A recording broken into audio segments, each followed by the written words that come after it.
कदम हो,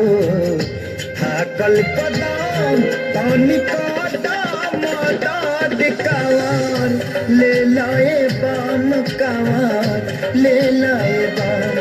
जलवा देवे घरी पहुँचा द कके कवनो जतान हो,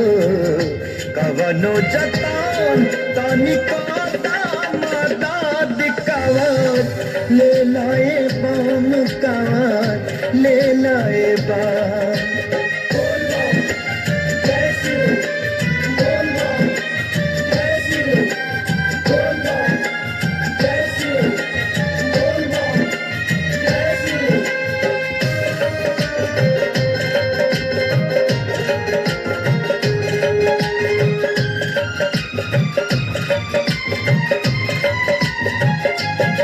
चलनी देवी घर में सपना सजा के हजार कसहु का गई पार चढ़ के सुइया पहाड़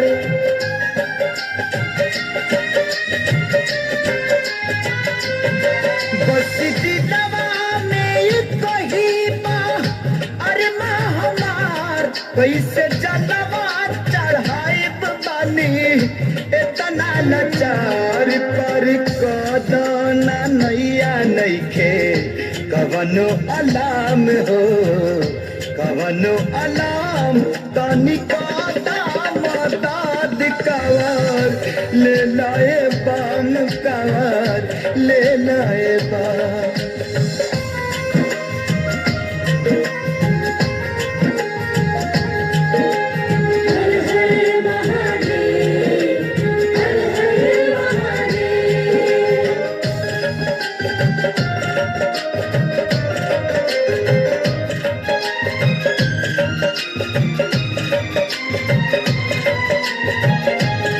पढ़ल छाला सहाला ना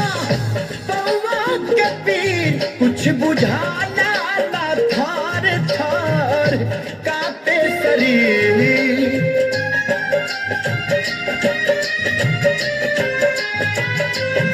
कसहु दर्शनी हो जाई के मन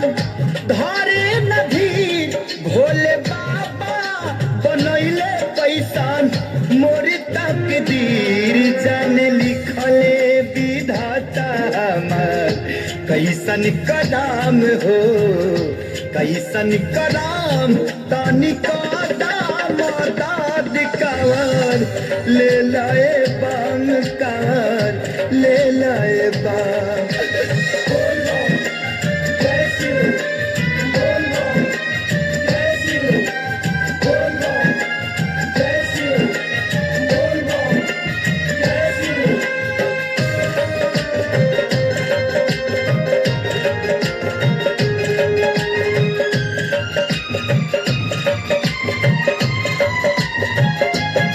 सुन ले पानी जे जाला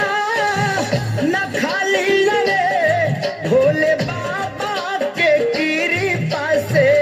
सब कुछ पावे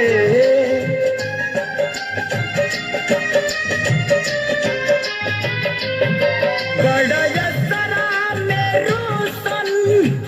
खेसारी भर के कांवर में गंगा जी के जलवा नहीं रही कृपा तई भी हम जन्मो जन्म हो, जन्मो जन्म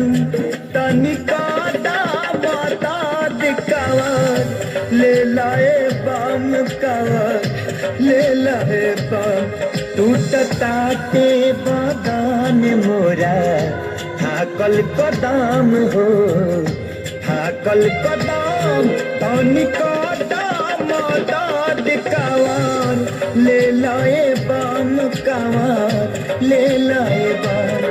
जलवा देवे घरी पहुँचा द कके कवनो जतान हो, कवनो जतान तनी कदम दाद कावर ले लाए बाम कावर ले लाए बाम।